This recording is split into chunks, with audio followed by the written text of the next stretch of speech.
Olá, senhoras e senhores, sejam todos bem-vindos. Está começando a 5ª edição do projeto Diálogos sobre a Reforma Tributária Progressiva. Eu sou Aline Mateus, jornalista do Sindifisco Nacional. Quais são as perspectivas da tributação progressiva no Brasil a partir de 2023? Este é um dos questionamentos que tem norteado o debate neste projeto, idealizado em parceria pela Associação Nacional dos Auditores Fiscais da Receita Federal do Brasil, a ANFIP, pela Federação Nacional do Fisco Estadual e Distrital, a FENAFisco, e pelo Sindicato Nacional dos Auditores Fiscais da Receita Federal do Brasil, Sindifisco Nacional.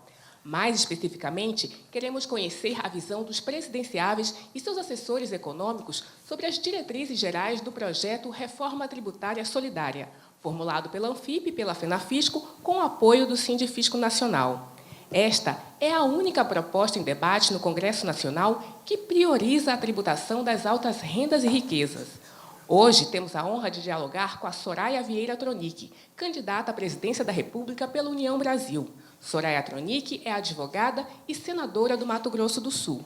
Para entrevistar nossa convidada, contamos com a presença de Genésio Denardi, presidente da ANFIP São Paulo, Glauco Honório, diretor da FENAFisco, e Tiago Barbosa, vice-presidente do Sindifisco Nacional.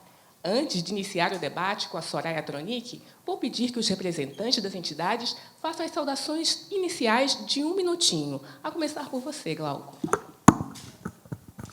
Obrigado, Aline. Primeiro, agradecer a presença da candidata Soraya, que a gente sabe que é uma agenda muito complicada, mas sabemos que tem um tema muito importante da reforma tributária aqui, e as nossas associações aí dos fiscos, federal e estaduais, tem muito prazer em recebê-la. Muito obrigado. Esperamos ter um debate muito profícuo. Obrigada. Eu passo a palavra ao Tiago para fazer a sua saudação. Bom dia a todas e todos. Bom dia, Aline. Bom dia, Glauco, Genésio. Muito obrigado e bom dia, candidata, senadora. Uma honra para a gente estar recebendo aqui a senhora, a sua equipe. Os assuntos que a gente vai tratar aqui são assuntos muito caros para a sociedade brasileira, são assuntos muito importantes, e nós nos colocamos à disposição total para contribuir com o debate e ajudar, no que for possível, para que a gente tenha uma sociedade mais justa, menos desigual, e que a gente consiga, trazer para a população brasileira um pouco mais de tranquilidade. Obrigado. Obrigada. Agora eu passo a palavra para o senhor Genésio. Bom dia, Aline, muito agradecido ao Glauco, à senadora presidenciável, a doutora Soraya, ao Tiago. É uma satisfação enorme, como presidente da ANFIP São Paulo, e em nome do Wilson Romero, presidente da ANFIP, de estarmos aqui recebendo em nossa casa a figura tão ilustre, tá certo? E que vamos ter um debate, e tenho certeza que, nesse debate, ele será bem proveitoso e um debate bem profícuo. Muito agradecido. Obrigada, agradeço todas as saudações iniciais e passo a palavra para a candidata Soraya fazer as suas considerações iniciais. Reservamos 10 minutos para esse momento, candidata. Fique à vontade. Bom dia a todos vocês. Quero agradecer a Aline pela receptividade, ao Glauco, Tiago, ao Genésio, todos vocês aqui da ANFIP São Paulo, todos vocês que estão aqui, assessoria, os jornalistas, a imprensa. É um prazer enorme estar aqui nesta manhã fria em São Paulo, na manhã de quinta-feira, né, gente? Bom, eu tenho uns 10 minutos para dissertar um pouco sobre a mãe de todas as reformas, e é o nosso objetivo principal do nosso programa de governo, fazer a reforma tributária que o Brasil precisa e que o Brasil merece. E quero parabenizar vocês pelo tema e por compreenderem a importância da reforma tributária no nosso país. Eu não sei por que isso não foi prioridade de outros governos, mas é uma necessidade que vem batendo às nossas portas e não dá mais para esperar. Algumas reformas tributárias tramitam no Congresso Nacional, mas com muita dificuldade. Nós temos uma emenda dentro da reforma tributária lá da Câmara, uma emenda de Luciano Bivar, sobre o Imposto Único Federal. Mas como, infelizmente, para o governo em si não é uma prioridade, nós estamos até hoje aguardando, né, que essa discussão seja realmente a discussão central do país. Por quê? Nós entendemos, nós do União Brasil, a minha candidatura, principalmente, eu não teria aceitado ser candidata se eu não tivesse uma proposta de Estado para oferecer para o povo brasileiro. Porque o que a gente vê de muitos candidatos é que eles dizem, de forma bem genérica, eu vou melhorar saúde, segurança pública e educação e outras coisas, né, infraestrutura e tal, mas não dizem como. Tem que dizer como que nós vamos fazer isso, né? Então, eu vou fazer de uma forma bem concisa, sem juridiquês e sem economês. Eu sei que os senhores são assim, experts no assunto, mas tem muita gente que está nos vendo hoje e que também quer entender, né? E, em 10 minutos, para eu conseguir me fazer entender, eu não vou usar nem o juridiquês nem o economês. Mas eu quero falar com a população. E acredito que dá, sim, para entender o que é, porque, na verdade, é muito simples, né? A proposta do Imposto Único Federal nasceu, né, lá atrás como uma proposta de Imposto Único Nacional. Só que nós temos o Pacto Federativo no nosso país. E o Pacto Federativo tem tributos federais, estaduais e municipais, correto? E também nós não podemos avançar nas outras esferas de poder. Então, nós temos a PEC 110, que tramita no Senado Federal, ela avança. Isso dificulta, primeiro, que ela passe, porque aí nós temos que aumentar a discussão e trazer para a mesa de debates governadores e prefeitos, enfim. Então, este Imposto Único Federal, que vem sendo estudado com afinco pelo meu vice, professor Marcos Sintra, um homem que tem 17 anos de Harvard, um homem que é professor de economia da FGV há 20 anos e um grande estudioso. Com ele, nós temos uma equipe econômica muito capacitada para trazer, para permitir que nós consigamos resolver esta celeuma, este dilema que nós temos no país, que é o nosso problema tributário. Então, partindo disso, é bom também, aqui nesse introito, dizer que, para nós, é muito importante cuidar das contas e cuidar da economia. Por quê? Porque, se não cuidarmos da economia, não conseguimos cuidar das pessoas. Não tem como dissociar as pessoas da questão econômica. E vocês sabem muito bem, né? Lá tinha o marqueteiro do Bill Clinton, falava lá, algumas décadas atrás, quando eles iam... Vocês fizeram, né, entrevistas e debates com os economistas dos presidenciáveis. E perguntaram para os economistas lá de Bill Clinton, qual é o problema da saúde? Ele respondeu, é a economia. Qual é o problema da educação? É a economia. Qual é o problema da segurança pública? É a economia. Então, nós entendemos que, quando a economia vai bem, a tendência é que tudo vá bem. Precisamos, é óbvio, de uma gestão. Mas, partindo desse princípio, nós entramos na nossa reforma tributária. O Imposto Único Federal vem sendo estudado e burilado, está maduro o suficiente para passar de uma forma fácil dentro do Congresso Nacional. Por quê? Primeiro, respeito ao Pacto Federativo. E nós iniciaremos com a substituição de 11 tributos federais por um imposto só. Dentre os tributos federais que ficam fora da substituição, e aí eu quero agradecer, porque a oportunidade de falar com vocês que entendem do tema, justamente porque eu vejo muitos candidatos, às vezes, criticando a nossa proposta sem sequer ter lido, né, a proposta. Então, estou aqui para explicar exatamente como ela vai se dar. De todos os tributos federais, incluindo impostos e contribuições, nós estamos excluindo, a priori, dessa reforma, do pontapé inicial, imposto de renda, importação e exportação. Ponto. Vamos fazer o quê? O que sobrou? Nós vamos substituir 11 tributos federais por um imposto só. Por quê? A carga tributária hoje no Brasil pesa sobre o ombro de 70% dos brasileiros e incide sobre o consumo, então não é progressivo, é injusto. Então, 70% da população arca com isso, seja pobre, seja rico, seja milionário, todo mundo vai pagar cerca aí de 30%, uma média do que está embutido de imposto na maioria do que a gente consome.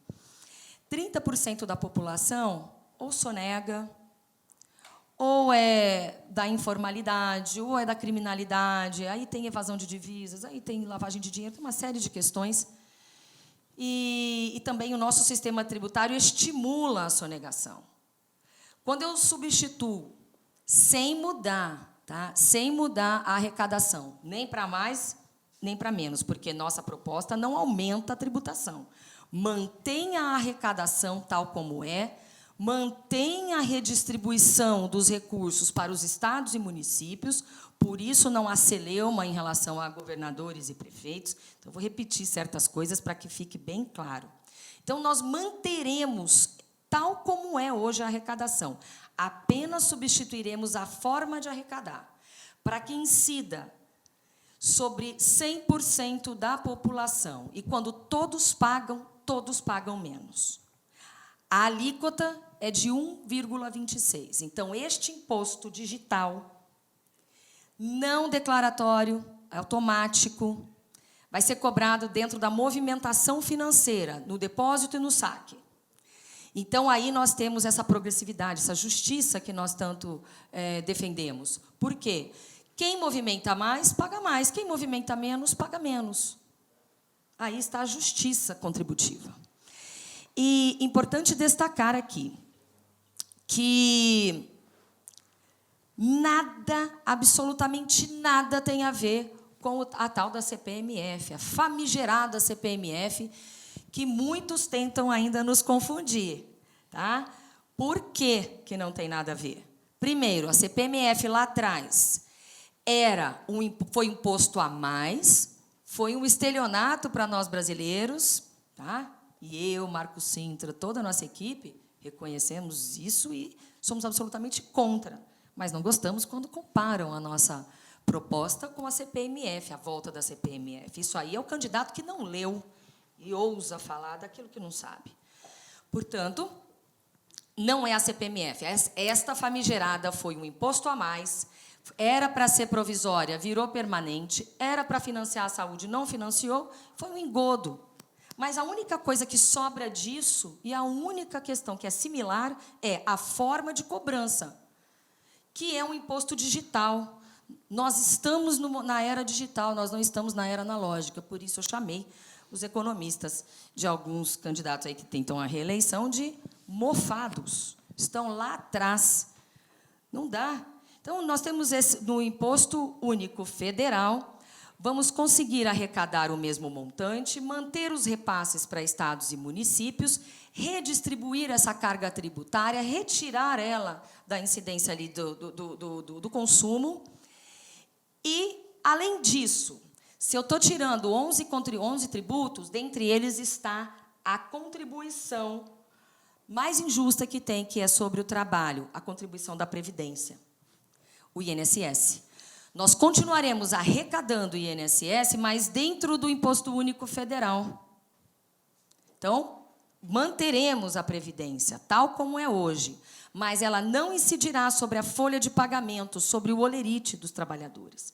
Então, aí, de pronto, eu já deixo de descontar 7,5% da folha de pagamento dos trabalhadores e, dentro da contribuição patronal, 20% da folha de pagamento. Então, olhem só, não teremos mais desconto do INSS. E quem ganha até 5 salários mínimos vai ficar isento de imposto de renda. Eu não sei se vocês sabem qual é a parcela da população que recebe até 5 salários mínimos, ou seja, R$ 6.060. 70% da população. Nós isentaremos essas pessoas do imposto de renda. Portanto, Quem ganha até R$ 6.060, 5 salários mínimos, não terá mais descontado da sua folha de pagamento imposto de renda e nem o INSS. Mas, Soraya, essa substituição a uma alíquota de 1,26 consegue bancar tudo isso? Consegue. Nós não vamos aumentar a arrecadação. E todos os cálculos já foram feitos e refeitos e refeitos e refeitos. E aí eu convido os senhores, numa oportunidade melhor, os senhores que são experts no assunto, para que possamos sentar, eu e o meu vice Marco Sintra e toda a nossa equipe, para que a gente possa discorrer e dissecar todos esses detalhes numéricos, mas aqui eu preciso passar de uma forma bem concisa. Então, dentro dessa nossa proposta, nós entendemos que conseguiremos melhorar a qualidade de vida dos brasileiros, porque vai sobrar mais dinheiro no bolso deles, e esta carga desses 11 tributos federais que serão substituídos por um imposto só, ela vai ter o condão de diminuir o preço de serviços, produtos. Vamos dar uma margem aí de 15%, mas nos nossos cálculos e no nosso material, que é mais detalhado, a gente consegue colocar qual que é o percentual em cada área, em cada setor. Além disso, dentro deste pacote econômico que nós propomos, isso vai, de uma forma ou de outra, já permitir a geração de novos empregos, vai aquecer a economia, vai melhorar a qualidade de vida das pessoas. Mas tem um apêndice muito importante que nós descobrimos que é a possibilidade de dar certo, né, 100%, é compensar dívida ativa dos empresários por geração de novos postos de trabalho. Então, quem está na dívida ativa, nós vamos poder fazer, ao invés de um financiamento, né, de um refis, que muitos pagam a primeira, segunda, terceira parcela e depois não dão conta mais, nós somos obrigados a judicializar, porque é um dinheiro que não é permitido abrir mão. O poder público não pode abrir mão dos seus recursos, então tem que ajuizar, isso desemboca no Poder Judiciário, em execuções fiscais que nós não conseguimos nunca receber. A ideia é a seguinte: compensar. Então, se um empresário deve R$500 mil, de repente ele vai poder, dentro dessa tabela nossa, substituir pela geração de 5 postos de trabalho por 3 anos. Ponto. Para quê? Para que ele fique em dia com o fisco, para que ele melhore a sua produção, para que ele contrate mais pessoas. Então, com tudo isso, nós entendemos que esse pacote econômico é possível, sim, de ser concretizado e que ele passe dentro do Congresso Nacional. Um governo consegue fazer passar uma matéria dessa porque ela é simples. Ela é simples e com uma boa articulação, com urbanidade, democracia, que tanto falta hoje nas relações entre poder executivo e poder legislativo, nós conseguiremos. Nós temos uma bancada com o Luciano Bivar, uma bancada que sabe dialogar, que sabe fazer uma fusão de 2 grandes partidos, que sabe articular dentro do Congresso, dentro da política, pessoas que são capazes de construir e não destruir, que é o que nós mais vemos hoje no nosso país. Portanto, para abrir para perguntas, e um detalhe importante, tá? Que aí cai dentro da educação, mas não deixa de estar dentro de um pacote tributário. E nós já sabemos que o impacto é bem pequeno, perto dos benefícios que isso vai trazer. Vamos isentar todos os professores brasileiros da rede pública e da rede privada de ensino de imposto de renda. Antes de 64 era assim. Então, isso é para incentivar, valorizar os nossos professores e dar o primeiro... dar o primeiro choque de mudança na nossa educação. Então, como o assunto aqui é exatamente tributário, a mensagem que eu quero deixar é o seguinte: a reforma tributária é a mãe de todas as reformas. Para que a gente consiga atrair investimentos, acabar com essa situação, porque fica caríssimo. Caríssimo. Administrar a tributação, administrar... Como é que os empresários vão fazer? Então, a elisão fiscal é diferente da evasão fiscal. Elisão não é crime. Elisão são brechas que a gente encontra na legislação. Então, tem muita gente que tem que... Os brasileiros têm que fazer uma ginástica interminável para conseguir sobreviver. E eu tenho conversado com muitos empresários, com trabalhadores, e perguntado para os empresários, se a carga tributária em cima da folha de pagamento, né, fosse menor, você contrataria mais? Eles dizem que sim. Então, é possível continuarmos arrecadando o mesmo tanto, só que dividirmos o peso dessa arrecadação sem mudar nada no nosso país. Portanto, é muito mais fácil do que se pensa, muito menos complicado do que alguns pregam. E, às vezes, a complicação ela tem algum objetivo, porque a burocracia tem um objetivo, é o veio da corrupção.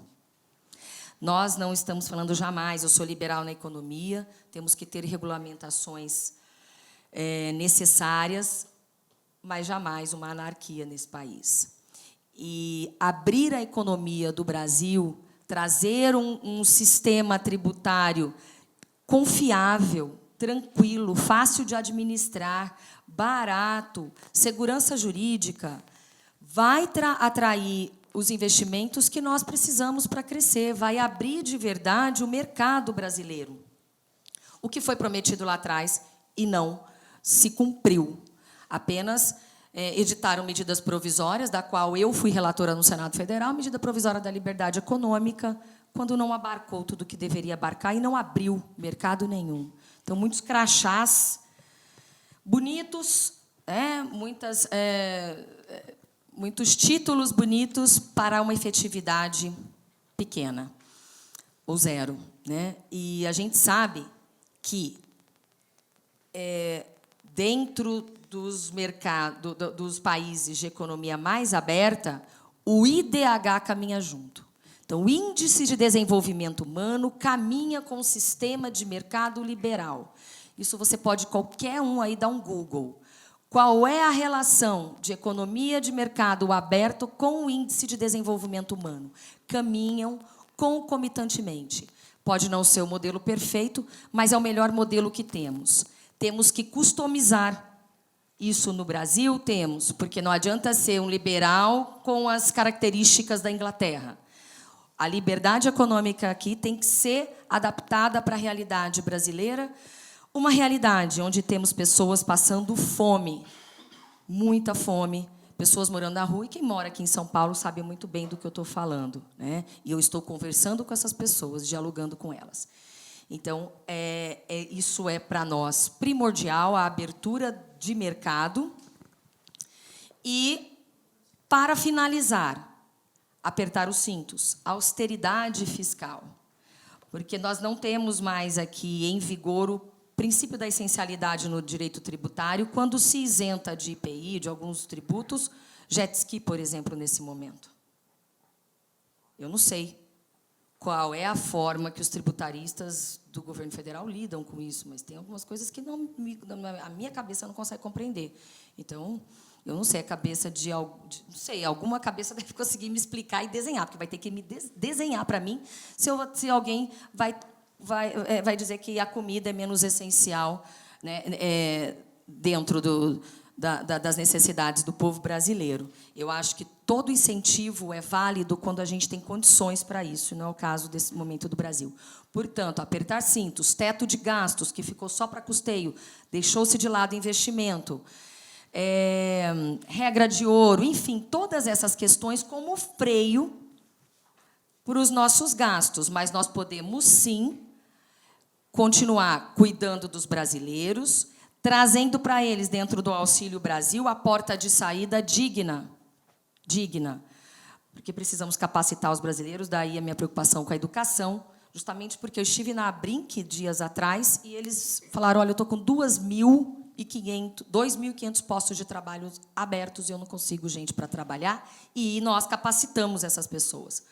Portanto, tem alguma coisa muito séria acontecendo nesse país. Os empresários reclamando que não conseguem gente para trabalhar. Então, algo de errado no ar, que eu não preciso nem falar, vocês já entenderam, porque, para quem entende, assim, um pingo é letra, algo muito sério está acontecendo. Quando um governo se gaba e exalta que conseguiu aumentar cada vez mais os auxílios, a gente entende que, por um momento, isso é necessário, mas onde está a porta digna da saída? Então, se um país, porque aí é que está, quanto menos pessoas dependentes do Estado, isso sim é atestado de sucesso. Caso contrário, é um atestado de fracasso e muito nos envergonha. Muito obrigada. Obrigada, candidata. Então, vamos agora à fase das perguntas. E eu vou seguir a mesma ordem das saudações, começando pelo Glauco. Obrigado, Aline. Parabéns, primeiro, candidata, excelente exposição aí, falou que ia fazer uma coisa sucinta, mas foi bastante completo, ainda que não, com um tempo bastante razoável, mas falou de vários assuntos. E como você falou de vários assuntos, eu vou fazer duas pequenas indagações e depois fazer a pergunta. E vou começar uma coisa que você falou no final aí, que bom, primeiro preciso deixar só claro, eu sou representante da FENAFISCO, da Federação Nacional dos Fiscos Estaduais e Distrital. Portanto, não do governo federal, né? Que os nossos dois colegas são do governo federal. Então, é muito caro para mim essa parte dos governos estaduais. Dentro desse contexto, a primeira coisa, quando você fala de um imposto não declaratório que vai para que os bancos fazem a arrecadação automaticamente. A gente tem um sistema financeiro hoje bastante largo e com várias questões. Por outro lado, sem querer ser corporativista, mas quando se fala em economia de mercado, se fala muito em Estado mínimo e se joga muito isso, a gente sempre se preocupa assim, em fazer tudo pelo mercado, que o mercado é maravilhoso, mas há funções típicas de Estado. E a minha primeira indagação, assim, pequenininha, queria fazer um comentário breve, como que a gente pode deixar toda a fiscalização de um imposto nesse nível que vocês estão falando, assim, que vai ser todo o imposto federal, sobre a fiscalização, guarda e administração praticamente do sistema financeiro, não só dos grandes bancos, mas também daquele pequenininho, daquele todo. Então, isso é um problema que eu queria que me desse um pequeno esclarecimento. A segunda indagação pequena é a questão, porque, embora está falando só em mexer em impostos federais, há uma repartição de distribuição. Você falou que vai manter tudo o mesmo, mas esse mesmo, assim, tem imposto que vem, tem imposto que não vai. Então, qual é a lógica de conseguir fazer isso? E agora a pergunta que eu queria fazer propriamente, que é a seguinte: a candidata falou que, dentro da sua exposição, que o grande problema do sistema tributário, e por isso é necessário a reforma, é a quantidade elevada de imposto sobre o consumo. Né? Inclusive, quando falou por que não sai essa reforma tributária, a gente sabe, não sai porque exatamente essa sua alegação que você fez inicial, governadores, prefeitos, a gente tem 27 governadores, 5.000 prefeitos tentando discutir um assunto onde todo mundo é muito difícil, tem toda a razão na sua exposição. Mas, quando leva para o federal, a gente sabe que os principais impostos sobre consumo são ICMS e ISS, que são os impostos estaduais e municipal. E são esses o grande problema da economia. O governo federal também tem IPI, também tem a contribuição social, tal, que faz parte desse ataque ao consumo, mas é menor. O grande problema é assim: nós não está optando por uma reforma tributária que não vai resolver o problema, lembrando que o próprio ministro atual tentou, numa fatiação da reforma tributária, fazer o que ele chamou lá de CBS, uma contribuição sobre essa parte federal, e os próprios empresários, o mundo do mercado, falou: não é isso que a gente quer uma reforma efetiva dos impostos sobre o consumo. Então, eu queria que comentasse isso. Glauco, muito obrigada. Realmente, por isso que eu falei, eu sou uma liberal customizada, adaptada à realidade brasileira. Não tem como tirar a mão do Estado de muitas questões que são importantes e necessárias. Então, eu não sou Estado mínimo absoluto, eu sou Estado necessário. Entendo a importância dos auditores fiscais e, como eu expliquei tudo de uma forma simplista, né, concisa, é lógico que vocês continuarão sendo importantes dentro do nosso sistema tributário, só que eu acredito de que uma forma mais efetiva. Não vai ficar absolutamente na mão do sistema financeiro. É claro que não. Algumas contas bancárias, como é do próprio Auxílio Brasil, que são cartões, esses cartões serão uma exceção. Eles não vão pagar o Imposto Único Federal, porque eles são justamente tem esse cunho social. Então, quem é terceirizado, quem é intermediário de dinheiro, como o caso de cartões de crédito, enfim, tudo vai ter a sua regulamentação. Então, é uma regulamentação mínima e não é uma anarquia. Entendo. Por isso, essa lista, que não veio dessa vez, mas eu posso enviar para vocês, e eu acredito que a minha equipe pode conseguir aquela lista do que apenas o impacto do Imposto Único Federal, dentro dos tributos federais, vai significar dentro do consumo. Então, é muito grande no setor de serviços, vai desonerar muito o consumo. É lógico que a gente não pode entrar ainda no ICMS, mas este é o primeiro passo para a unificação dos tributos. Por quê? Porque tem que ter uma conversa com os governadores e com os prefeitos. Nós temos que chegar essa reforma tributária, essa primeira fase já vai ser muito significativa. Mas depois nós temos que ter uma presidente da República que dialogue e que consigamos juntos unificar tudo isso. Realmente, lá no Mato Grosso do Sul, a carga tributária, o ICMS, é altíssimo. Mas dentro desse, que eu já vou proporcionar para os senhores aí, o impacto que só a unificação dos impostos dos tributos federais, excluindo os outros 3, né, imposto de renda, importação e exportação, já vão causar. Então, fique tranquilo, e que vocês, que são auditores, jamais serão dispensados para nós. Precisaremos, sim, de vigilância, fiscalização, só que bem mais, teremos maior eficácia quando a gente traz essa simplificação tributária, né? Não é uma simples... Ela simplifica, mas não é um projeto de apenas uma simplificação tributária, né? E que mais que você falou? A questão é se a reforma tributária não atingindo ICMS e ISS fica... Não, é aí, é essa lista que eu vou te passar logo mais, que ela o impacto que ela causa. E aí, enquanto isso, vocês conseguem imprimir, por favor, Wanda?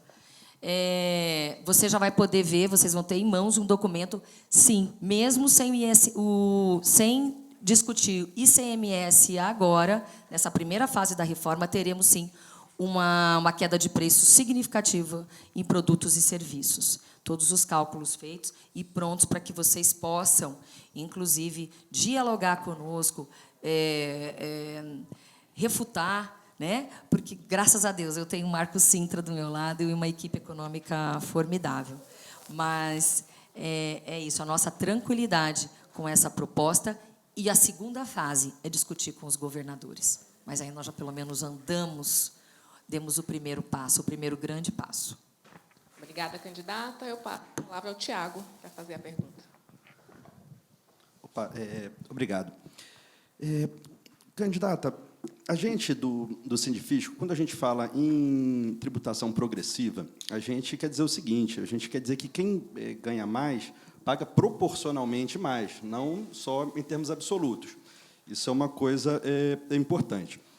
Quando a gente fala em simplificação, essa é uma palavra que surge sempre, né, quando se fala em reforma tributária. A gente tem 2 tipos básicos de simplificação. Uma, que é a simplificação de procedimento, que é a obrigação acessória, né, que é o que o contribuinte precisa fazer ou deixar de fazer, e a simplificação da base de incidência, do que é o fato econômico em si que vai ser tributado. Quando a gente olha, por exemplo, para países que têm um nível de vida, de desenvolvimento social, econômico, de democracia, de participação popular, a gente vê que eles possuem várias hipóteses de incidência, vários tipos de fato econômico que são tributados, mas que são aqueles fatos que denotam a riqueza do contribuinte, de quem tem, de fato, a capacidade contributiva. Por exemplo, um dos exemplos seria o imposto de renda, que você consegue ter, na pessoa física, por exemplo, alíquotas progressivas. Então, quanto mais a pessoa ganha, ela paga proporcionalmente mais. Isso, de um modo geral, está associado, no plano internacional, inclusive, a modelos de tributação mais justos. A pergunta é por que a gente não poderia adotar... assim, e quando a gente olha, por exemplo, se a gente olhar os países da OCDE, a gente vai ver que eles têm uma tributação da renda muito maior do que a tributação da renda no Brasil. E a nossa renda também, mesmo o imposto de renda no Brasil, boa parte dele é por lucro presumido, que é uma coisa que se aproxima muito da tributação do consumo, porque incide sobre o faturamento das empresas. Então, a questão é, será que não seria interessante a gente incorporar essas experiências dos países que têm sucesso, de fato, numa tributação justa e de fato, progressiva, e como que a gente poderia fazer essa simplificação de procedimento, mantendo a possibilidade do Estado atuar. E aí, só mais uma coisa, a gente, quando fala de Estado liberal, a gente não fala necessariamente de Estado mínimo ou Estado pequeno. Basta ver os Estados Unidos, que é o Estado, seria o modelo de Estado liberal, e ele é bastante grande, né? Está em vários lugares do mundo se apresentando. Então, ainda que a gente... Isso a gente não se vai discutir modelo de Estado especificamente, né? Então, qualquer Estado precisa ser financiado, né? Então, a questão é, por que a gente não tenta utilizar as experiências dos países que conseguem ter um nível de vida para a população adequado e trazer essa experiência para o Brasil, mas com a simplificação dos procedimentos, né, e das obrigações complexas e complicadas que, muitas vezes, a população precisa adotar. Tiago, obrigada pela sua pergunta. E vamos lá. Realmente, neste momento, o imposto de renda ficou fora porque ele é um imposto progressivo e considerado por nós justo, porque paga-se proporcionalmente ao que se ganha. Por isso, o imposto de renda, que até na tese do Marco Sintra, ele pode ser posteriormente incorporado. Mas, para dar esse primeiro passo, e algo que seja palatável, para passar no Congresso, porque não adianta você tentar passar no Congresso uma mega big reforma que traga muitas discussões. Dessa simplificação, da substituição de 11 tributos por um só, já é um grande passo, já é revolucionário. E você defendeu muito bem. Nós temos o imposto de renda, que é progressivo, né? E justo. Então, mantém-se o imposto de renda apartado nesse momento e depois, dentro dos passos dessa reforma tributária, nós vamos caminhando. E, sim, o modelo que nós nos espelhamos são os modelos de abertura de mercado. Por isso que a gente continue empunhando essa bandeira do mercado liberal, que não aconteceu aqui no Brasil, né? Não aconteceu nos últimos 4 anos, mas é lógico, customizado à la brasileira. Não adianta eu pegar um modelo de Singapura, que é o modelo de país mais aberto do mundo, e tentar implantar no Brasil. São realidades diferentes. Lá são 6 milhões de habitantes, aqui são 210 milhões de habitantes. Lá o povo não passa fome, aqui passa. Não adianta eu pegar um modelo fechado numa caixa e colocar aqui no Brasil. E, sim, você tem razão. Eu fui criticada dentro do meio liberal porque eu votei a favor do Auxílio Brasil. Só que as pessoas estão passando fome aqui no Brasil. Eu não posso ficar simplesmente copiar um modelo. E não existe modelo igual e idêntico onde a gente simplesmente copia. Cada país tem as suas características. O que a gente faz é buscar inspiração. E inspirações não faltam para nos dizer que, quanto maior é o índice de liberdade econômica de um país, maior o índice de IDH. Então, nesse sentido... é nesse sentido que nós trabalhamos. nós tivemos a MP da abertura do mercado das companhias aéreas. Mudou alguma coisa? Nós continuamos com as 3, 4, 5 grandes companhias, os preços altíssimos, não mudou foi nada, só tinha um slogan. MP da liberdade econômica. Você sentiu na pele se mudou alguma coisa? Trabalhou questões de avará, prazo, mas nada significativo a ponto de dar um boom no nosso mercado. Aí nós tivemos questões assim terríveis, como é o caso dentro da discussão da MP da liberdade econômica, tinha uma trava lá que obrigava a manutenção, a obrigatoriedade de cada empresa aérea que faça voos internacionais com conexão ou escala no Brasil. Vou dar um exemplo. Uma companhia aérea que sai de Santiago do Chile para Madrid, mas vai parar no Brasil, vai parar em Guarulhos. E os funcionários brasileiros que desejavam que a gente votasse a favor da obrigatoriedade de manutenção de 30% dos funcionários brasileiros, da tripulação brasileira.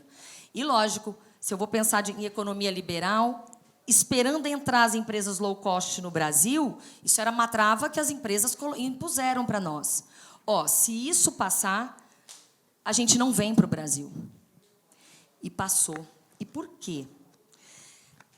Eu lembro que... Eu nunca vou me esquecer disso na vida, né? Foi na época que a Avianca estava entrando em recuperação judicial e os funcionários da Avianca, da Latam, de várias outras companhias aéreas implorando para que a gente mantivesse essa obrigatoriedade.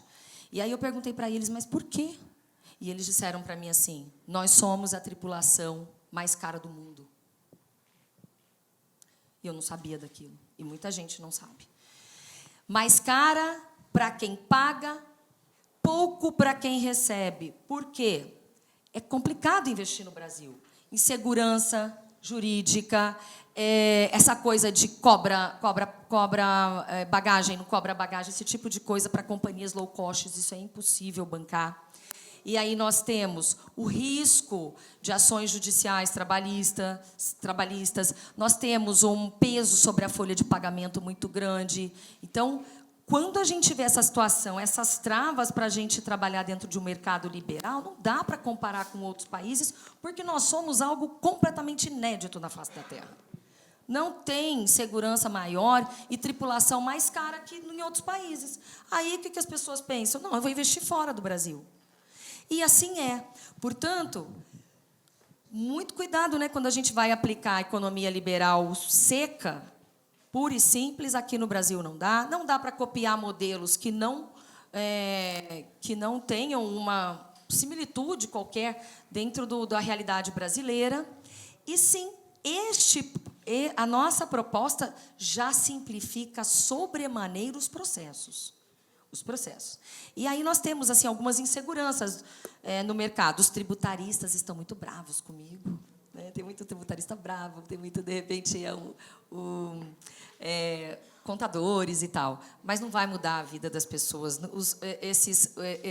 Essas profissões não vão acabar, elas são necessárias para mantermos o mínimo de regulamentação. Mínimo, para que deixe o povo brasileiro trabalhar. Obrigada, candidata. Convido o senhor Genésio a fazer a sua pergunta. Cara senadora e candidata, bom dia. Primeiramente, pela a sua exposição inicial, ela foi bem esclarecedora e bem precisa. A nossa associação Anfip, há mais de 70 anos, tem como bandeira prioritária a defesa dos vulneráveis, fortalecendo a estrutura de proteção social. Primeiro, somente com a Previdência. Centenária entre nós, depois com a Seguridade Social, no formato trazido pela Constituição Cidadã. Pois nosso estado do bem-estar social, cada vez mais, necessitará de políticas e recursos para atender à crescente miséria e abandono que nos cerca. Somente a COFINS, a contribuição sobre o lucro líquido, o PIS e as contribuições previdenciárias têm sido insuficientes para atender às necessidades. Aproveito para lhe entregar a última edição da análise da Seguridade Social,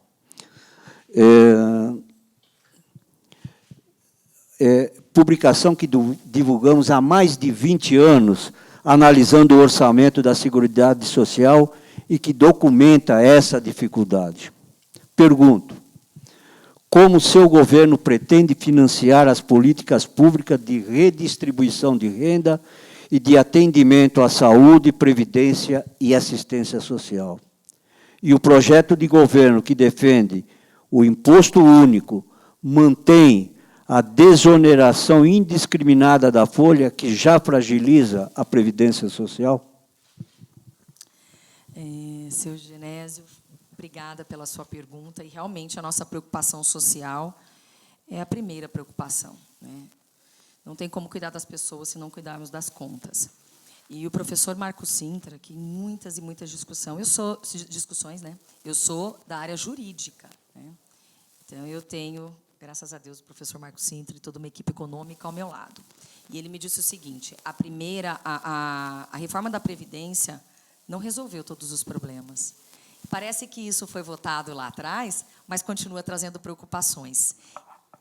E quem entende do assunto sabe que não foi suficiente. Ela foi importante, não é que ela não valeu nada, não. Mas parece-me que ela é tratada como se tivesse terminado. E não. A nossa equipe econômica afirma, com todas as letras e todos os números, que ela não foi suficiente, que uma hora essa conta vai chegar, tá? E ela pesa na folha de pagamento do brasileiro. Dentro dos nossos cálculos, não é à toa que nós encontramos o número de 1,26%, porque a gente não pode aumentar a arrecadação. Eu não posso. Vocês não podem virar para mim e falar assim: Soraya, porque senão alguém vai acabar dizendo que nós vamos aumentar impostos, e nós não iremos aumentar. Nós iremos melhorar a redistribuição de toda essa arrecadação. E dentro deste propósito, a nossa equipe econômica diz que a gente consegue fazer a continuação da reforma previdenciária, porque a arrecadação de hoje não suporta o futuro. E eu fiquei bastante chocada quando me apresentaram esses números. E dentro desse documento que a gente vai entregar para vocês, e especialmente para o senhor, e quero que vocês leem com bastante atenção para que a gente volte a discutir isso antes do 2 de outubro. Tá? Principalmente, trazendo o professor Marcos Sintra, que foi secretário da Receita Federal. Não tem ninguém melhor do que ele para discutir isso, e ele fala que exatamente o senhor está correto, e essa alíquota que nós chegamos de 1,26 consegue cobrir esse déficit que já está previsto dentro dos cálculos de quem entende desse assunto. Então, é importante colocar isso. O senhor disse que essas contribuições por lucro, contribuição social por lucro líquido, mas todas elas estão dentro desse rol que nós iremos substituir. Ali são tributos, entre impostos e contribuições. Vamos substituir por imposto único federal, a priori, para que consigamos custear saúde, custear todas as primeiras necessidades do nosso país. E aí, dentro da saúde, nós temos, dentro da saúde, educação. Educação, por exemplo, nós gastamos como país de primeiro mundo, mas entregamos uma educação de quinta qualidade, não sou a Soraya que está falando, são os números que dizem. E, para a saúde, a parte principal, a fatia principal do nosso orçamento vai para a saúde. O que acontece conosco, né? Então, tem um estudo da London School of Economics que diz o seguinte, que dos recursos públicos que são amealhados, a perda de recurso público que diz respeito à corrupção é na proporção de 14% apenas. Eu achei que fosse menos. O restante é má gestão. E dentro disso, a gente sabe que uma pessoa pública, um político, um gestor, uma gestora, eles precisam ter duas qualidades: ser bom gestor e ser honesto, né? Nós temos pessoas honestas, mas que não têm condições de gerir uma cidade, um estado, um país. A pessoa pode ser uma pessoa de boa fé, mas nós temos esse problema. E a saúde é entregue para a população lá na ponta. Nós dependemos dos 3 entes da federação. Então, acima de tudo, nós precisamos de diálogo. Temos muitos municípios e estados que são muito bem geridos, e vocês, em São Paulo, são felizardos em relação a isso, porque são mais de 5.500 municípios, o dinheiro vai lá para a ponta, mas ele não chega no cidadão. Por isso, a primeira questão é realinhar, rediscutir como é feita a prestação desse serviço. Nós somos excelentes arrecadadores. A Receita Federal é ótima, super eficiente para cobrar, né? O Fisco-Leão é ótimo. Mas nós temos prestações de serviços públicos, como saúde e educação, que não chegam na ponta de forma tão eficiente. Né? Por quê? Porque não se investiu, porque pode ser ali um veio de corrupção, e a gente sabe que é. Mas conseguir resolver todos esses problemas sem dialogar com as outras 2 esferas, não dá.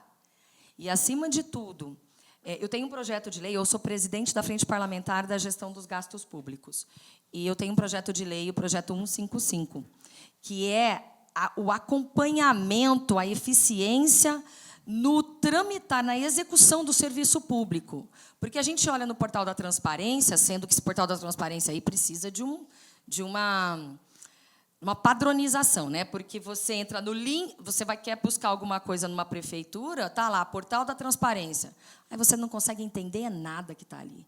Você entra no link do link do link do link, e você não entende nada. Então, tem que padronizar essa questão de transparência. Mas, acima de tudo, o Brasil busca transparência depois do leite derramado. Depois que foi executado um contrato, que eu vou ver quanto que pagou, quantos aditivos nós tivemos ali, e se deu certo, se não deu certo. Mas e a execução desse serviço público? De que forma está sendo executado?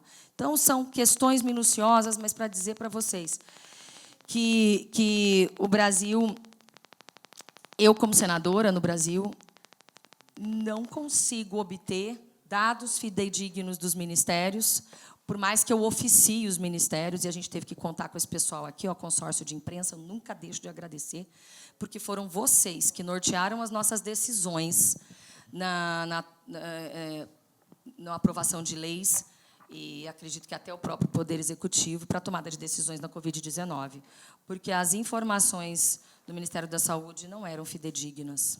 Né? Então, nós precisamos de vocês, a nossa gratidão eterna. Então, é isso, esse é o Brasil que nós temos. Eu gostaria muito de ter uma radiografia, um panorama, de eu ter certeza sobre os números, mas tudo é subnotificado. E eu, sendo eleita, já vou adiantar para vocês. De repente, eu vou precisar de auditorias para nos ajudar a conseguir levantar os dados, porque essa transição vai ser caótica. E nós vamos precisar de vocês que entendem de números. E mais, para terminar aqui, vocês que são fiscais e tudo, vocês sabem que o legislador tem 2 obrigações precípuas: legislar e fiscalizar.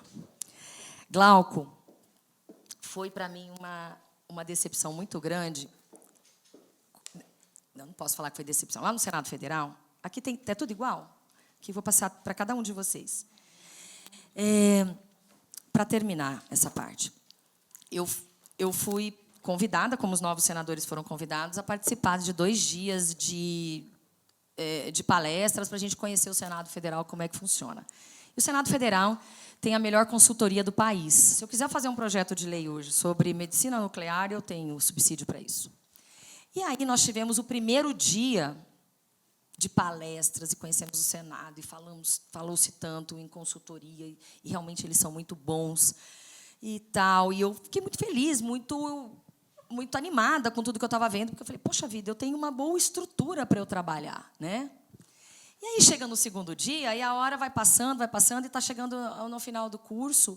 E aí eu levantei a mão e perguntei o seguinte: olha, eu quero saber, já estavam terminando, eu falo, quando que vai chegar o curso de fiscalização? Cadê a estrutura de fiscalização? Aí eles viraram para mim e falaram, não tem. Eu não tenho auditores para me ajudarem a fiscalizar. Eu não tenho estrutura de fiscalização. Aí eu chamei o TCU. Aí o TCU falou assim, falei, eu quero que vocês investiguem todas as emendas que eu destinar para o meu estado, eu quero que investigue isso, aquilo, aquele outro. Eles falaram, não dá para fazer isso, é por amostragem. Nós não temos como fazer o que você está pedindo. Então, esse é o nosso Brasil. Não estou falando mal aqui do Senado Federal, não, mas eu estou falando que é necessário que o Senado Federal, que todas as casas legislativas entendam que nós temos a obrigação de fiscalizar, de legislar e fiscalizar, não é ou fiscalizar. Portanto, eu tenho assessoria orçamentária, mas eles não são experts naquilo que vocês são, na execução do orçamento público. Eu tenho assessoria legislativa, eu tenho assessoria de imprensa, eu tenho tudo, mas eu não tenho uma assessoria do nível de vocês que me permita fiscalizar. Então, aqui é para deixar para vocês. Primeiro, vou entregar todos esses parâmetros aqui da nossa proposta, em números, coisas que vocês entendem bem, e o meu respeito pelo ofício de vocês e dizer da importância que vocês são, mesmo dentro de uma proposta que simplifica, que otimiza a arrecadação. Vocês são importantes, sim, porque a corrupção nesse país não acabou. E nós precisamos de vocês, inclusive, para nos ajudar a extrair dados e construir, de forma objetiva, padrões que nos permitam fiscalizar e retirar a burocracia que você disse, que é o veio da corrupção. Muito obrigada. Obrigada, candidata. Com isso, nós estamos chegando ao fim desse 5º diálogo. Agradecemos a candidata por trazer tantas informações e gostaríamos, assim que a senhora terminar de fazer a distribuição, que a senhora fizesse já as suas considerações finais. Pessoal, muito obrigada pela oportunidade, pela porta aberta, por essas câmeras todas aqui, o portal de vocês abertos para a democracia, para discutir o Brasil. O que eu mais quero é ter a oportunidade de mostrar que o Brasil tem uma opção. Eu entrei nessa corrida para a presidência da República nos 45 do segundo tempo. Foi a penúltima, que teve uma substituição aí. Mas, enfim, e o que me move é essa proposta. O que me move é ter a certeza de que eu tenho uma solução para esse país. Então, neste momento em que prega-se muito a desarmonia, a desunião entre os brasileiros, o povo mais hospitaleiro, mais afável, mais amoroso deste planeta, sem dúvida, o que eu tenho para dizer aqui é que, independente desses extremismos, dessa polarização, que isso é um pecado, em nome de Deus tem feito isso, usando o nome de Deus em vão, é que eu digo para vocês que o que nos une como brasileiros é muito maior do que qualquer questão ideológica ou periférica que possa nos desunir. Nesse momento tão triste, onde pessoas estão se matando e brigando, famílias ficam sem se falar, amigos saem de grupo de WhatsApp por conta de política. Fazer isso conosco é o maior crime que possa existir.